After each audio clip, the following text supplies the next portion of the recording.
ओम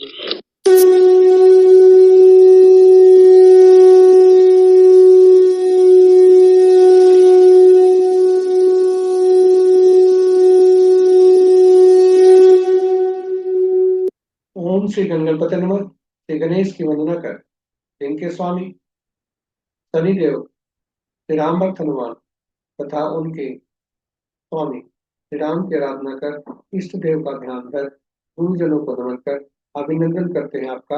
वर्ण में इसको द्वारा प्रस्तुत आज के दैनिक पंचांग। यह हम नित्य प्रस्तुत क्या करते हैं और इसमें डेटा जो भी प्रयुक्त होता है वह त्रिक पंचांग से लिए जाते हैं। छवि तथा ध्वनि गूगल से ली जाती है और यह प्रस्तुति आप तक यूट्यूब के माध्यम से, यूट्यूब के सौजन्य से हम सफलपूर्वक पहुंचा पाने में समर्थ होते हैं। तो चलिए हम पंचांग की तरफ चले। जिस प्रकार पंचांग के 5 अंग होते हैं, इस प्रस्तुति के भी 5 भाग हैं। पहला भाग पंचांग मुहूर्त और ग्रहों के गोचर से संबंध रखता है और इसी पहले भाग में से पंचांग और मुहूर्त को लेकर आपके सुझाव के अनुरूप इस प्रस्तुति का लघु रूप हम अलग से नित्य प्रस्तुत किया करते हैं। दूसरा भाग किसी भी जातक का उनके नक्षत्र के अनुसार आज का दिन कैसा होने का संकेत है, आज के तारे क्या संकेत दे रहे हैं शुभता और अशुभता के संदर्भ में, इसे ताराबलम कहते हैं। यह मूलतः 9 तारा चक्र पद्धति पर आधारित है, जिसके द्वारा हम पूरे जीवन काल के बारे में ग्रहों की स्थिति जान सकते। विस्तृत चर्चा प्रस्तुति। तीसरा भाग जन्म राशि के अनुसार, यानी जातक का राशि के अनुसार आज कैसा दिन रहने की संभावना है, आज के चंद्र बलम क्या संकेत दे रहे हैं। चौथा भाग चौगड़िया से है, जो एक प्रकार का मुहूर्त ज्योतिष है। किसी भी कार्य में शुभता बतानी है तो इसका उपयोग किया जाता है और इसका उपयोग किया जाता है और यह काफी उपयोगी होता है। और यही वजह है कि इसकी उपयोगिता को देखते हुए हमने यूट्यूब पर अलग से वीडियो भी पोस्ट करके रखा। विस्तृत चर्चा प्रस्तुति। पांचवा और अंतिम भाग अंक हमारे जीवन में हम पैदा करते हैं।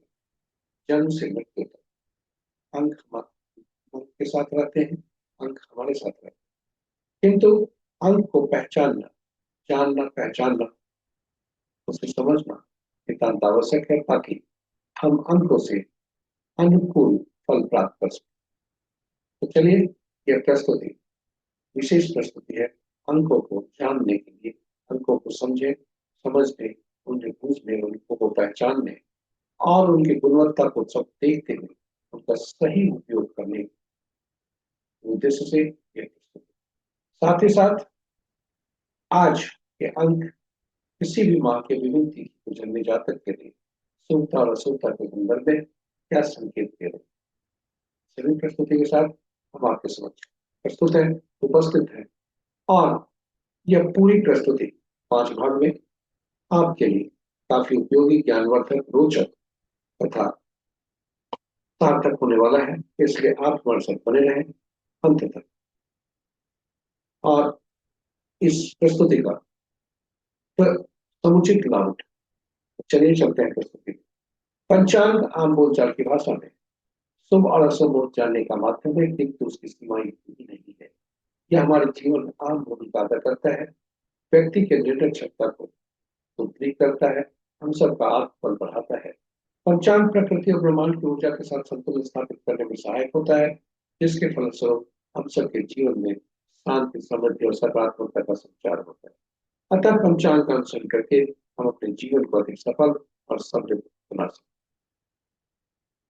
तो चलिए आइए पंचांग की महत्ता को देखते हुए हम सब पंचांग का अनुसरण करते हैं और अनुसरण करके अपने जीवन में शांति, समृद्धि और सकारात्मकता का संचार सुनिश्चित करते हुए जीवन को अधिक सफल और समृद्ध। साथ ही साथ साझा करें प्रस्तुति को मित्रों, परिजनों और शुभेच्छुओं के संग, ताकि उनके भी जीवन में वे भी अपने जीवन में पंचांग का अनुसरण करके अपने जीवन जीवन में शांति, समृद्धि और सकारात्मकता का संचार सुनिश्चित करते हुए अपने जीवन को अधिक सफल और समृद्ध बना सके, और उनके इस प्रयास में हम सब एक माध्यम बनकर सभी के भागी बने। तो चलिए चलते हैं प्रश्न की। प्रस्तुति के जाने के क्रम में श्री राम का जय श्री राम। जय श्री राम, जय हनुमान।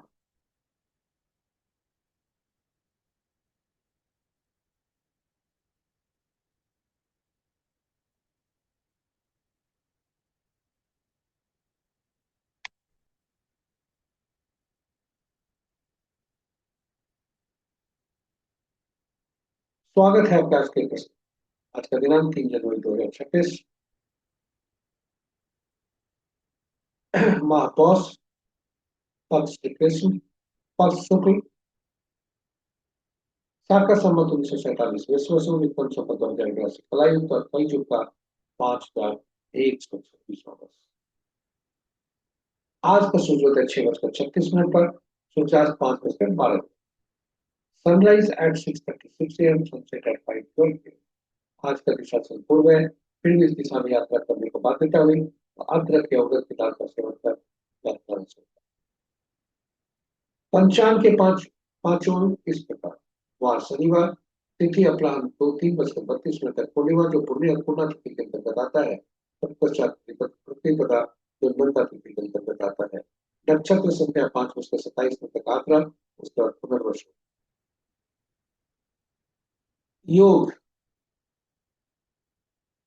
योग अपराह्न 9:05 तक ब्रह्म, तत्पश्चात कल घोर 5:16 तक इंद्र, और तत्पश्चात गत। और करण अपराह्न 3:32 तक बौद्ध, तत्पश्चात देर रात्रि 1:58 तक पालव, और फिर पल। तो ये रहे हमारे पंचांग के पांचों। महत्वपूर्ण मुहूर्त में जाने के पूर्व भोलेनाथ को देखते हैं, भोलेनाथ को नमन करते हुए उनका वास देखते हैं कि उनका वास कैसा है, सुनता कैसा है। ओम नमः शिवाय। ओम नमः शिवाय। जब तक शुक्ल पक्ष पूर्णिमा है, तब तक भोलेनाथ शमशान में होते हैं, जो कि शुभ नहीं होता है। और कृष्ण पक्ष प्रतिपदा के आरंभ पर भोलेनाथ गौरी के सानिध्य में होते हैं, जो कि शुभ है। जय भोलेनाथ। ओम नमः शिवाय। ओम नमः शिवाय। आज का महत्वपूर्ण मुहूर्त, शुभ मुहूर्त में अभिजीत मुहूर्त दिन के 11:32 से 12:15 तक, अमृतकाल 8:33 से 9:58 प्रातः तक, विजय मुहूर्त अपराह्न 1:40 से 2:22 अपराह्न तक, बुध निर्मला संध्या 5:09 से 5:36 तक, निशिता मुहूर्त देर रात्रि 11:27 से मध्य रात्रि 10:21 तक, और रात्रि में किए जाने वाले पूजा पाठ जब तक साधना तंत्र मंत्र आदि के निशिता मुहूर्त से शुरू करते हैं। अशुभ मुहूर्त में सबसे प्रभावी मुहूर्त राहु का प्रातः 9:15 से 10:35, गुलिक काल प्रातः 8:36 से 7:56 तक, यमगंड काल 1:13 से 2:13 तक, और वर्ज मुहूर्त कल घोर में 4:19 से 5:46। ये रहे हमारे महत्वपूर्ण शुभ और अशुभ। ग्रहों की आकाशीय स्थिति को देखें तो अंश के अनुसार बृहस्पति देव तथा शनि देव कमजोर अवस्था में है, शेष ग्रह शक्तिशाली। मंगल देव तथा शुक्र देव अस्थिर चल रहे हैं, और राशि परिवर्तन बृहस्पति और बुध देव का है। बृहस्पति देव बुध की राशि में, बुध देव बृहस्पति की राशि में, चंद्रमा आज मिथुन राशि में प्रवेश कर चुके हैं। इस प्रकार मित्र की राशि में 4 ग्रह, शत्रु की राशि में 2 ग्रह, सम राशि में 3 ग्रह, और अग्नि की राशि में कोई ग्रह। बृहस्पति ग्रह सबसे शक्तिशाली, क्योंकि उनकी राशि में 5 ग्रह। बुधदेव तथा बुधदेव की राशि में 2 ग्रह, और सूर्य देव की राशि में 1 ग्रह है। चंद्र, मंगल और शुक्र की राशि में कोई ग्रह नहीं है, शेष ग्रहों की राशि में 1 ग्रह। पुनः बता दें, बृहस्पति की राशि में 5 ग्रह, बुध की राशि में 2 ग्रह, चंद्र मंगल शुक्र की राशि में कोई ग्रह नहीं, और शेष ग्रहों की राशियों में एक एक है। नक्षत्र के अनुसार यदि ग्रहों को की स्थिति को देखा जाए तो मित्र राशि में कोई ग्रह नहीं, शत्रु राशि में 2 ग्रह, सम राशि में 4 ग्रह और अपने ही नक्षत्र में 3 ग्रह। अपने ही नक्षत्र में 3 ग्रह है, वे क्रमशः बृहस्पति, शुक्र तथा राहुदेव।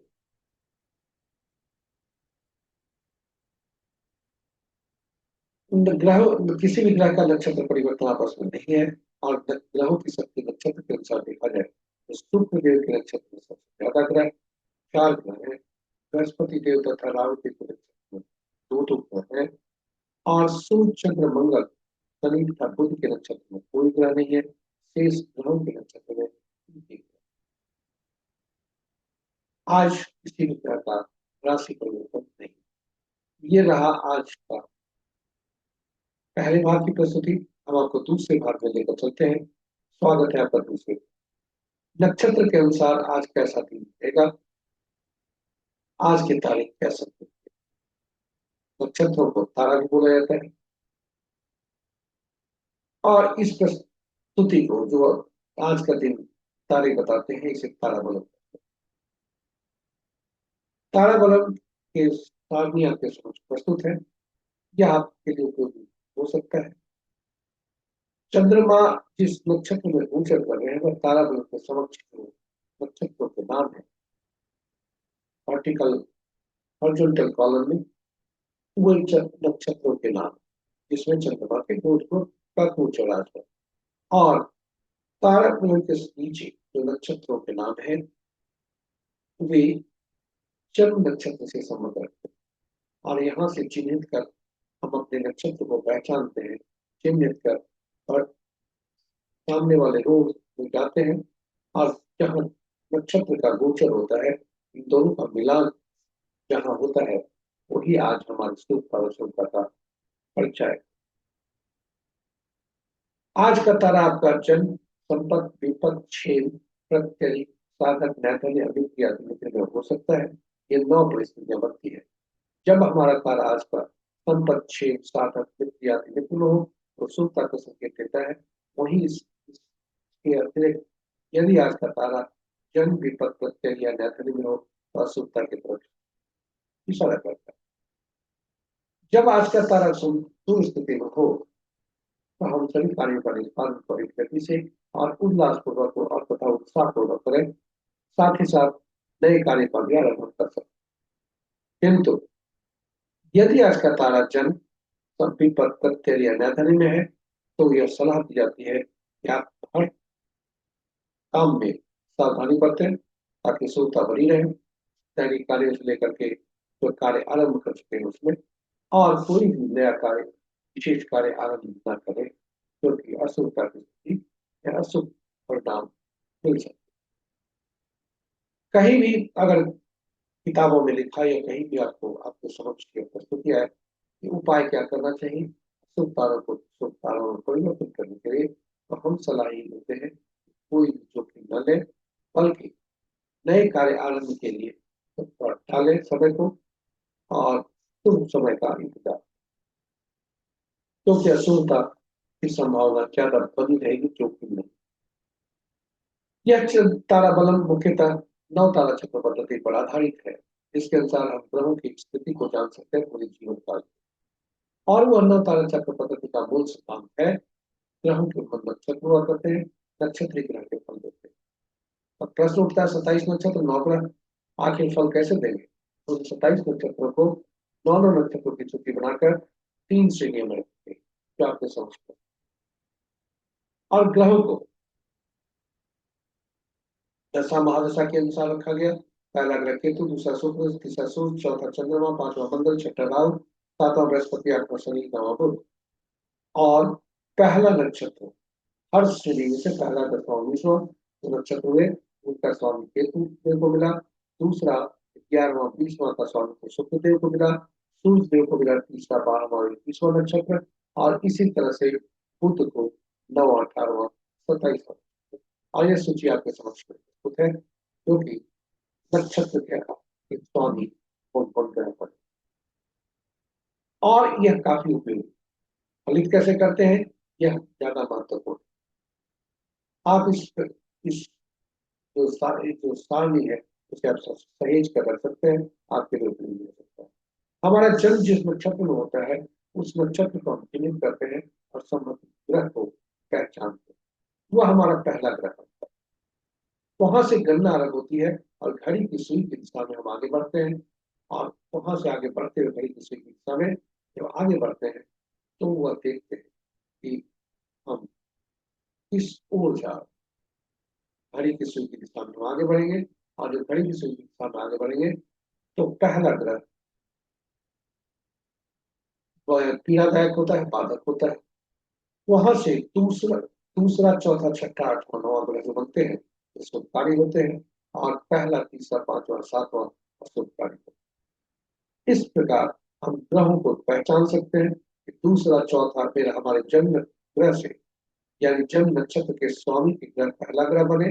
वहां से दूसरा चौथा छठा आठवां नौवां ग्रह ये शुभकारी होंगे और पहला तीसरा पांचवा सातवां अशुभकारी। और उनकी शुभता अशुभता की जो मात्रा है और जैसे जैसे उनका क्रम संख्या बढ़ेगा वैसे वैसे उनकी जैसे जैसे क्रम संख्या बढ़ेगा वैसे वैसे उनकी जो शुभता या अशुभता वह उनकी शक्ति बढ़ेगी। इस प्रकार हम ग्रहों के बारे में जान ले गए कि दशा कौन से ग्रह हमारे लिए शुभकारी होंगे और कौन से अशुभकारी। और इस स्थिति में दशा महादशा का फल हम जान सकते हैं। साथ ही साथ इन नक्षत्रों में बैठे जो भी ग्रह होंगे वो शुभकारी होंगे। और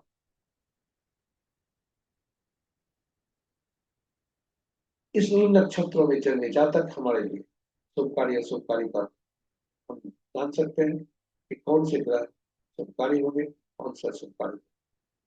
कौन से नक्षत्र व्यक्ति इस नक्षत्र में जन्मे जातक, मान लीजिए उदाहरण के लिए कोई आज का जातक हमारा जन्म जो है शनि के नक्षत्र में हुआ है, इसका तात्पर्य है कि बुध का नक्षत्र में जन्मे जातक बुध सूर्य शुक्र चंद्र राहु और बृहस्पति इनके नक्षत्र में जन्मे जातक हमारे लिए शुभकारी। इससे हम मित्रता या पार्टनरशिप बिजनेस पार्टनरशिप करने में साथ में उसका उपयोग कर सकते हैं और हम अपने जीवन में शुभता सुनिश्चित। उसी तरह जन्म कुंडली में संपत्ति ग्रह जो बने दूसरा ग्रह वे कहाँ बैठे हैं और किस राशि में बैठे हैं, किस भाव में बैठे हैं, उसे संबंध कार्य करने से संपत्ति का लाभ। तो ये रहा हमारा आज का इस पर तारा चक्र पद्धति पर थोड़ी सी चर्चा। वापस चलते हैं ताराबलम। ताराबलम आज का क्या कहता है। आज का चंद्रमा आप देखें कि चंद्रमा 5:27 संध्या तक आद्रा नक्षत्र में है। इसके बाद पुनर्वसु नक्षत्र में जाते हैं। चंद्रमा जब आद्रा नक्षत्र में होते हैं तो उनके सारणी अलग है और जब वे पुनर्वसु में जाते हैं उनकी सारणी अलग है। आप इसे देख सकते हैं, अपने नक्षत्रों को संदर्भित कर सकते हैं और देख सकते हैं कि आप आज का तारा आपका क्या कहता है। उदाहरण स्वरूप यदि आपका जन्म भरणी पूर्वा फाल्गुनी पूर्वाषाढ़ नक्षत्र में हुआ है तो पहला भाग प्रत्यय है जो कि शुभ नहीं है और दूसरा भाग आपके लिए साधन। वही यदि आपका जन्म पुनर्वसु शाखा या पूर्वा भाद्रपद नक्षत्र में हुआ है तो पहला भाग आपके लिए शुभकारी है और दूसरा भाग जन्म का है जो किया जाए। आप इसे खुद देख सकते हैं और समझ सकते हैं। आप अपनी सारणी को देखें और उसे समझने का प्रयास करें और उसी अनुरूप अपने कार्य को करने का प्रयास करें। तो ये रहा हमारी प्रस्तुति। और उपाय के तौर पर जैसा आपने हमने आरंभ में कहा था कि आपके समक्ष उपाय जरूर आपने रखा है लेकिन इसका उपयोग न करें क्योंकि अशुभता की संभावना ज्यादा बढ़ती है। कहा गया है कि यदि आपका तारा जन्म पीला कद्दू तो जन्म में हो तो पीला कद्दू पत्ते वाली सब्जी का दान, विपत में हो तो गुड़ का दान, प्रत्यय में हो तो नमक का दान और नैथनिक हो तो प्याज नमक है, मजबूरी हुई तो तुमसे इसको का दान। लेकिन यह पुनः बता दें कि इसमें जोखिम नहीं लें क्योंकि शुभता की संभावना कम रहेगी। और इसके साथ ही हम आपको लेकर चलते हैं तीसरे भाग में। आज का राशि क्या कहता है शुभता और अशुभता के बारे में। आज चंद्रमा का राशि परिवर्तन नहीं है, चंद्रमा मिथुन राशि में है, इसलिए कि और इस प्रस्तुति को चंद्र बलम कहते हैं। चंद्र बलम के अनुसार इसका प्रस्तुत ये आकलन किया जाता है। आज का चंद्रमा मिथुन राशि में होने के कारण मेष, मिथुन, सिंह, कन्या, धनु, मकर राशि के जातक के लिए शुभता के संकेत है। शेष राशि के जातक के लिए शुभता के संकेत नहीं है। सावधानी बरतें तथा दैनिक कार्यों में सावधानी और विशेष कार्यों में अति सावधानी बरतते हुए आगे आज का दिन आपका शुभ हो, ऐसी हमारी कामना। चौथा भाग चौघड़िया मुहूर्त से संबंध है, क्योंकि एक मुहूर्त ज्योतिष है। यह काफी उपयोगी हुआ करता है। किसी भी शुभ कार्य करने के लिए इसका उपयोग किया जाता है, चाहे वह कार्य पूजा पाठ, साधना हो, जब तक हो, पहली बार कोई किए जाने वाले कार्य हो। हाँ, यदि कोई व्यक्ति उचित मुहूर्त नहीं देख पाया, नहीं देखना चाहता, तो कम से कम सलाह दिया जाए कि उस अपने शुभ कार्य में शुभता को सुनिश्चित करने के लिए चौघड़िया जरूर देखें। चौघड़िया की उपयोगिता काफी है, इसीलिए हमने चौघड़िया की उपयोगिता पर हिंदी और अंग्रेजी में अलग अलग प्रस्तुति रखा है, जो आप संदर्भित कर सकते हैं, जिसे देखकर अधिक लाभ उठा सकते हैं। संक्षेप में कुल 8 चौघड़िया दिन के होते हैं, 8 चौघड़िया रात के होते हैं, किंतु साप्ताहिक दिन से उसे संबद्ध करने के लिए उस चौघड़िया साथ ही चौघड़िया का नामकरण हुआ। और जो पहला चौघड़िया होता है आदि का चौघड़िया, वही अंत का चौघड़िया हो सकता है। तो ये चौघड़िया इसके प्रकार चौघड़िया का संबंध साप्ताहिक दिनों से होता है। और सूर्योदय के समय जो चौघड़िया रहा करता है, वो जो दिन होगा, दिन का इस समय सूर्योदय के समय वही चौघड़िया होता है आज के दिन के। इस प्रकार साप्ताहिक दिनों का संबंध चौघड़िया से, चौघड़िया का संबंध साप्ताहिक दिनों से।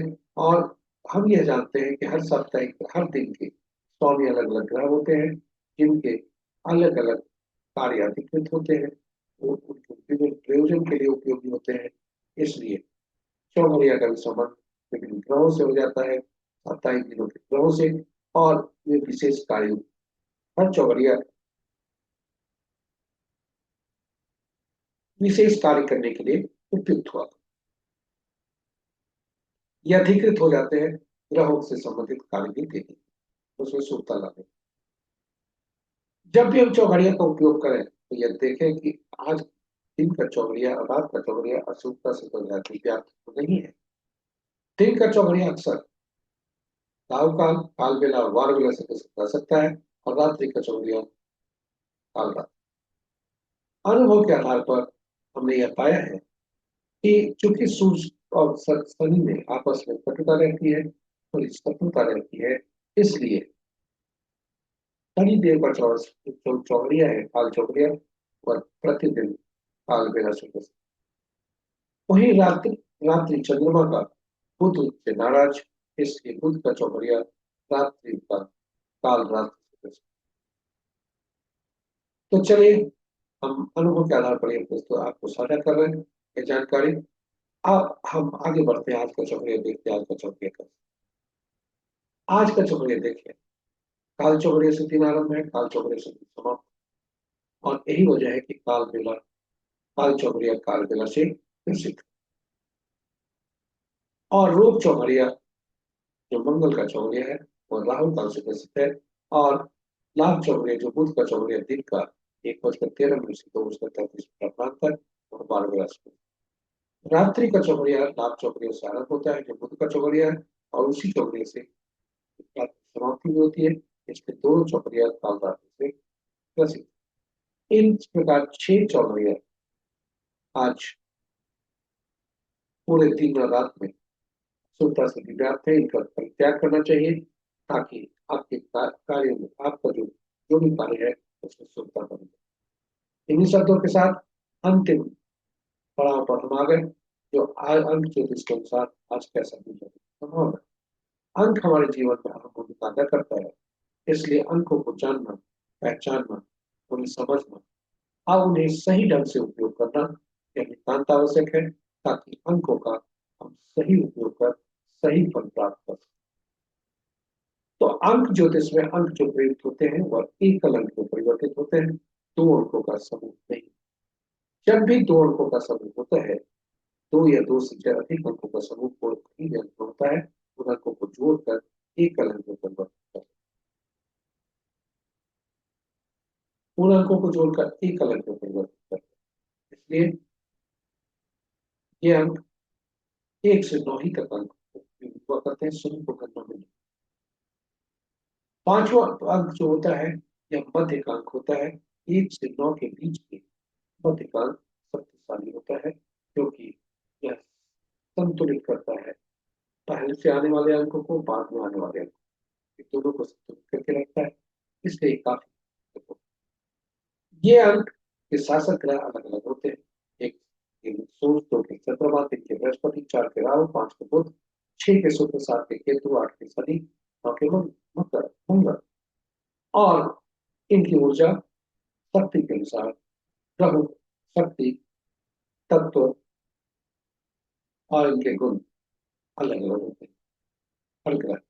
और इसलिए जो भी अंक हमारी जन्म तिथि में निश्चित रहता है, उपलब्ध होता है, उससे संबंधित ग्रह की ऊर्जा, उनके तत्व, उनके गुण की कमी हमें पाई जाती है।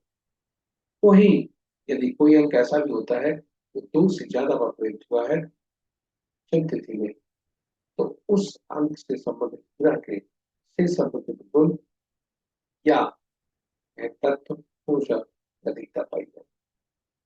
और यही काम हमारा है कि अंकों को पहचानना। जो अंक अनुपलब्ध नहीं है या जो अंक अधिक मात्रा में है, उनका उपाय करना, ताकि अंकों को हम संतुलित करके अपने जीवन को संतुलित रखते हुए शुभता की तरफ बढ़ सकें। इन अंकों को ग्रहों की गुणवत्ता के अनुसार विशेष नाम से पुकारा जाता है। एक को राजा, सरकार या बॉस से, 2 को रानी या पार्टनर से, 4 को गुरु, 3 को गुरु या सलाहकार से, 4 को शरारती तत्वों से, नियम तोड़ने वाले व्यक्तियों से, झांसा देने वाले या झूठ बोलने वाले व्यक्ति, 5 को राजकुमार से, 6 को मंत्री या सुख सुविधा प्रदान करने वाले व्यक्तियों से, 7 को धर्मगुरु या उन व्यक्तियों से जिन्हें भविष्य में घटने वाली घटनाओं का पूर्वाभास हो, पूर्वानुमान हो, 8 अधीनस्थ से, कर्मचारियों से, समाज के नीचे के तबके के लोग से, नौकर चाकर या न्यायालय से, और 9 को सेनापति, डॉक्टर, तथा पुलिस। तो ये रहे हमारे आज के बारे में ग्रहों की स्थिति। अंकों के कई नाम का अंकों के तत्वों के अनुसार इस नाम से जाना जाता है। इसके एक अंक हमने जन्म तिथि के रूप में लिया है। जब भी हम जन्म लेते हैं तो ईश्वर हमें कुछ अंक प्रदान करते हैं, गिफ्ट के रूप पर, उपहार के रूप में, या जन्म तिथि के रूप में आता है। और ये हम जन्म तिथि है, चिरंजीव होते हैं, स्थायी होते हैं, बदलते नहीं। हमने एक जन्म तिथि लिया है जो गूगल से लिया है, शैक्षणिक उद्देश्य से, किसी महान व्यक्ति का, किसी फेमस व्यक्ति का जो कि चर्चा में हो। 3 जनवरी 1986 का जन्मदिन। और हमने कहा था कि अंक ज्योतिष में जो ईश्वर अंक प्रदान करते हैं वह जन्म तिथि के रूप में देते हैं, कि जिसमें तिथि, माह और वर्ष हुआ करता है। तिथि 2 और माह 2 अंकों का हो सकता है, किंतु वर्ष हमेशा 4 अंकों का। इन अंकों को हमने देखे यहाँ आज तिथि और माह दोनों एक ही अंक के हैं, इसलिए इनको को जोड़ा नहीं, जैसे ही है वह एक अंक में प्रयुक्त करते हैं। और वर्ष को 4 अंक का है, उसे एक अंक में परिवर्तित करके 6 अंक होता है। तिथि हमारा आंतरिक व्यक्तित्व दर्शाता है, इसलिए इसे मूलांक कहते हैं, बोलचाल की भाषा में ड्राइवर कहते हैं। तिथि, माह और वर्ष को तीनों को जोड़ते हैं, एक उसके एक अंक को, और फिर जोड़कर जो योग होता है उसको एक अंक में परिवर्तित करते हैं। यह हमारा अंक है, इसे बोलचाल की भाषा में कंटेंट कहते हैं। ड्राइवर हमारा आंतरिक व्यक्तित्व दर्शाता है, जो कि मूलांक होता है। बाहरी व्यक्तित्व ड्राइवर और महीने को जोड़ते हैं, तो हमारा बाहरी व्यक्तित्व दर्शाता है हम दुनिया को कैसे। एंजल नंबर होता है जो हर हर व्यक्ति का, जो उनका वर्ष है, अंक का, जन्म अंक का, उसको जोड़कर एक अंक में परिवर्तित करते हैं। पुरुष के लिए 11 अंक से घटाते हैं उसे, महिला को के लिए 4 से जोड़, और जो अंक होता है उसे एक अंक में परिवर्तित करते हैं, और वही अंक उपयोगी है। इसके अलग अलग परिणाम है, और उसको हम देख सकते हैं। जन्म तिथि में कुछ अंक, जैसे आनंद ने कहा था, कुछ अंक हमारे मिसिंग भी हो सकते हैं, कुछ अंक ज्यादा मात्रा में भी आ सकते हैं। उसको कैसे पहचाने, इसके लिए जन्म तिथि को हम इस बॉक्स में रखते हैं।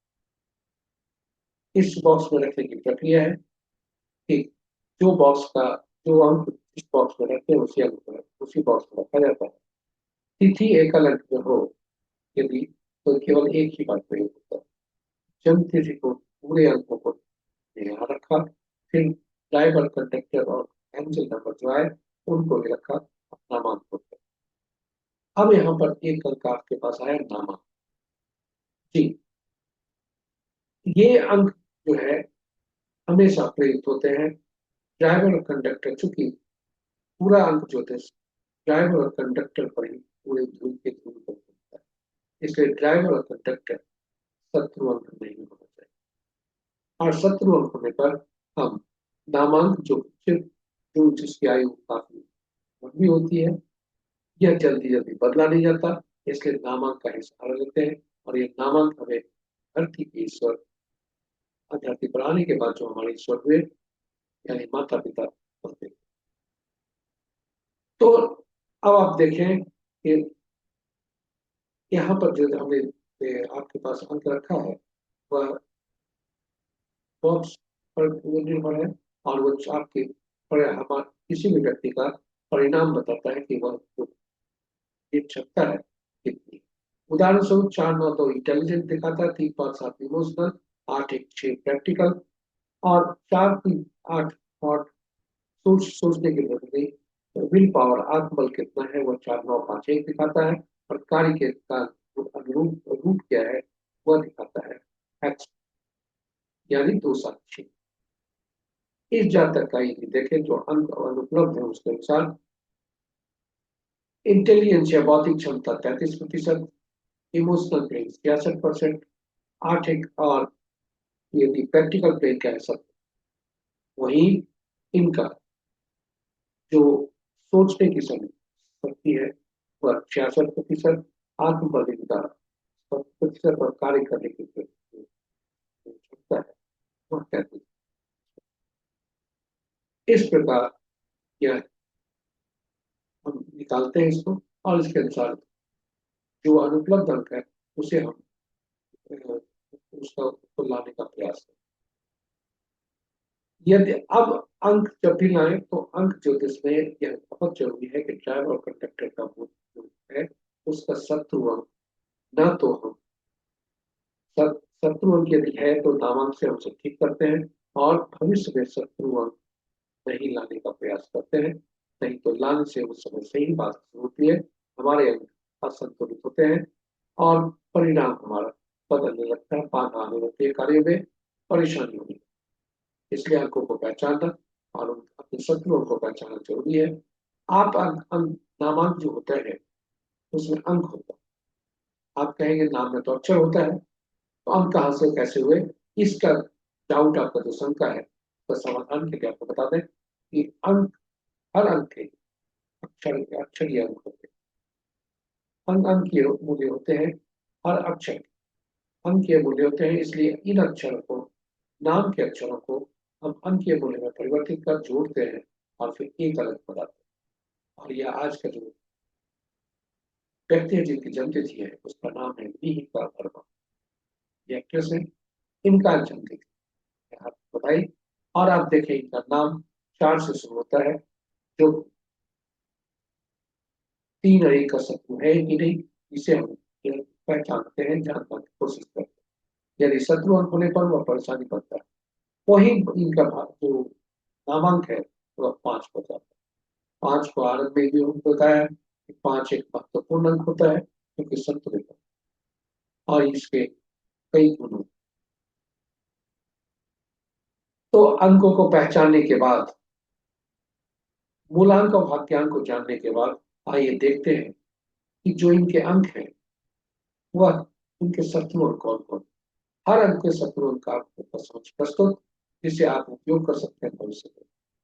1 के 8, 2 के 4 6 8 9, 3 के 6, 4 के 8 9 4 2, 5 के कोई नहीं, 6 के 3 9, 7 के 7 9 3, 8 के 1 9 9 4 8, 9 के 6 4 2 8। ये इनके अंक जो है शत्रु।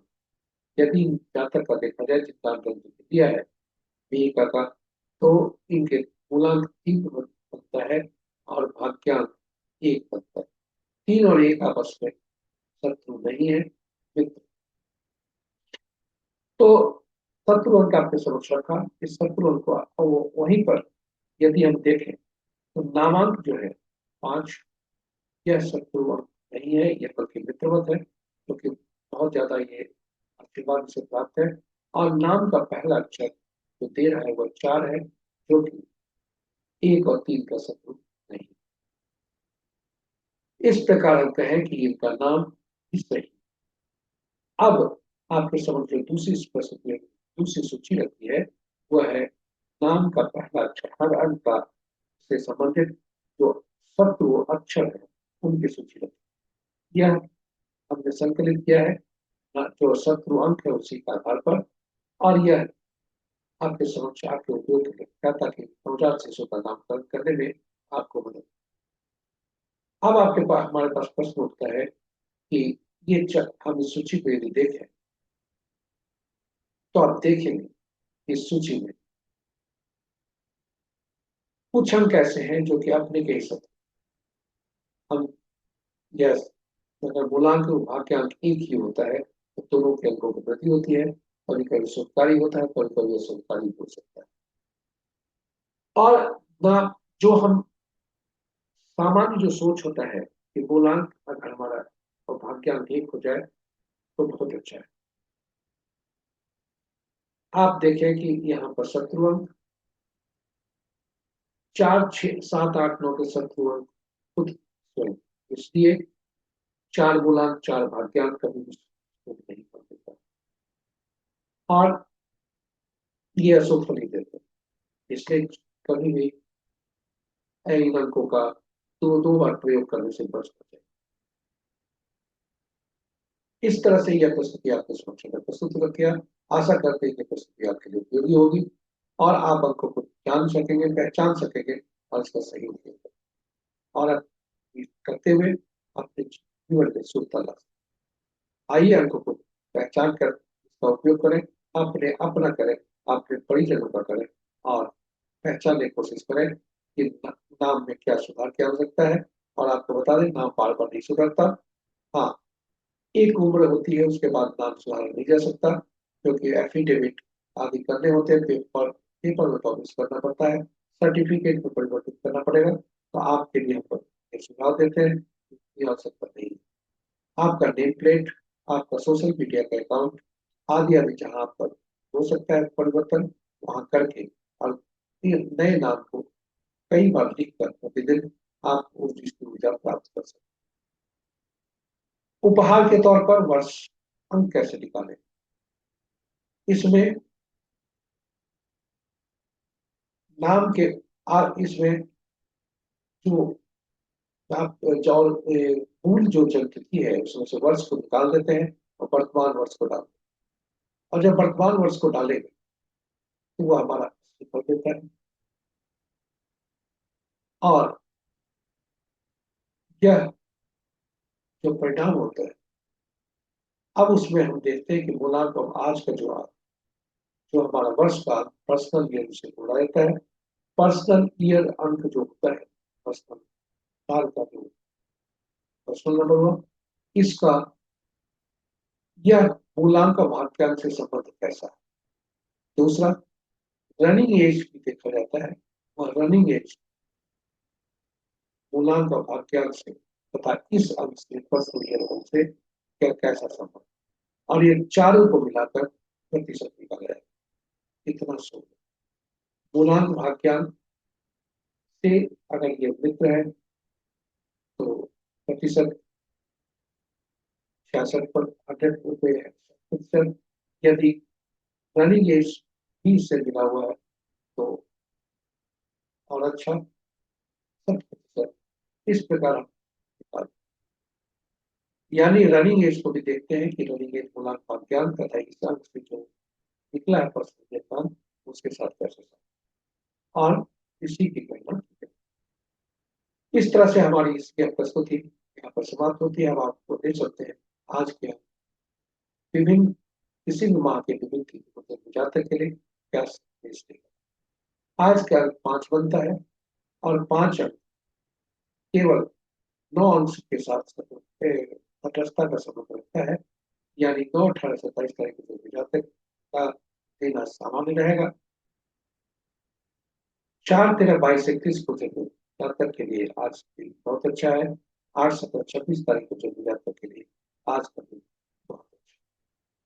शेष जो तिथि है जिनके जातक के लिए भी आज दिन, आज किसी कोई भी किसी का भी जो चूंकि 5 और 7वें तक होता है, इसके किसी के दिन आज खराब अशुभता की। इस प्रकार हमारी प्रस्तुति यहाँ पर समाप्त होती है। आप हमारे साथ बने रहे इसके लिए बहुत बहुत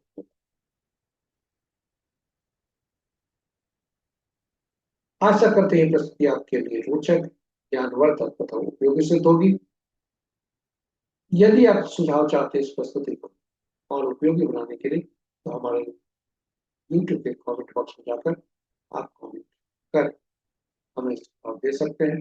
हम उसको उसका उपाय उसको उपयोग कर या उसे में आवश्यक सुधार कर प्रस्तुति में आपके लिए उस प्रस्तुति को बेहतर बनाने में हम आगे बढ़ सकते हैं और इससे हमारा मनोबल बढ़े। यदि इस प्रस्तुति को आप पहली बार देखें तो चैनल को सब्सक्राइब करें, साथ ही साथ नोटिफिकेशन बटन को दबा लें ताकि प्रस्तुति आप तक हर प्रस्तुति आप तक पहुंचे और आप उससे लाभान्वित हो। और आ, अंत में आज के दिन के स्वामी शनिदेव, श्री राम तथा श्री उनके बाद श्री हनुमान से कामना करते हैं, प्रार्थना करते हैं उनकी असीम कृपा पर बनी रहे और आपका दिन शुभ। जय शनिदेव, जय श्री राम, जय हिंद।